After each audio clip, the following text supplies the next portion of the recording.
لە زانکۆی جیهان لە شاری هەولێر چەند چالاکیەک ڕێکخرا. یەکێک لەو چالاکیانە تایبەت بوو بە سروتی سەمای مەولایی و هەروەها با بڵێین یۆگا کە ڕێکخەرانی چالاکیەکە ئاماژەیان بەوە کرد کە ئەمە ڕێگایەکی زۆر باشە بۆ ئەوەی کە بە تایبەتی سروتی مەولایی با بڵێین ئاشنا بکەین بەو ئامادەبوانەی کە لە ناو چالاکیەکە ئامادە بوون.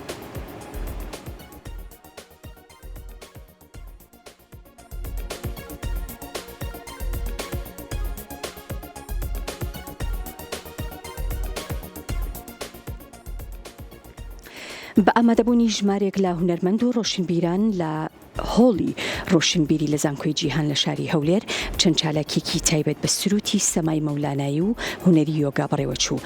ڕێخەری چالاکیەکە ئاماژەی بەوەدا سەمای مەولانایی خەڵوەتێکی عیرفانیە و ڕۆچۆتەنێ و بابەتە ئەدەبیەکان بۆی لە ڕێگەی ئەو چالاکیەوە سەمای مەولانایی ئاشنای ئامادەبوان کرا.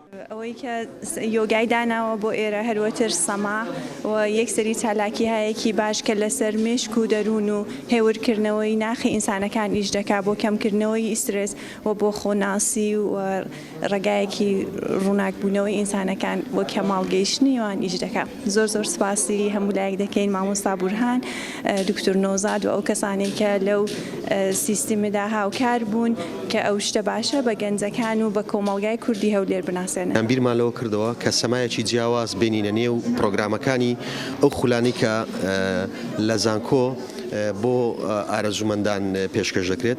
بۆیە سەمای مەولاناییمان هەڵبژار. سەمای مەولانایی گزارشتە لە مەولانای ڕۆمی. مەولانای ڕۆمی وەکو تێکست کاریگەریی زۆری لە ڕووی ئەدەبیەوە پەیدا کردووە. ئێمە دەمانوێت ئاوێزانی بکەین مەولانایی بینینە ناو سەماوە لە ڕێگای کارکتەرێک کە خات و عەسەلە بە شێوازێکی ڕوونتر تعبیر لە جوولە و لە جەستەی خۆی دەکا، وەکو بڵێ جەستەیەکی ئازاد و گیانێکی سەرچێش.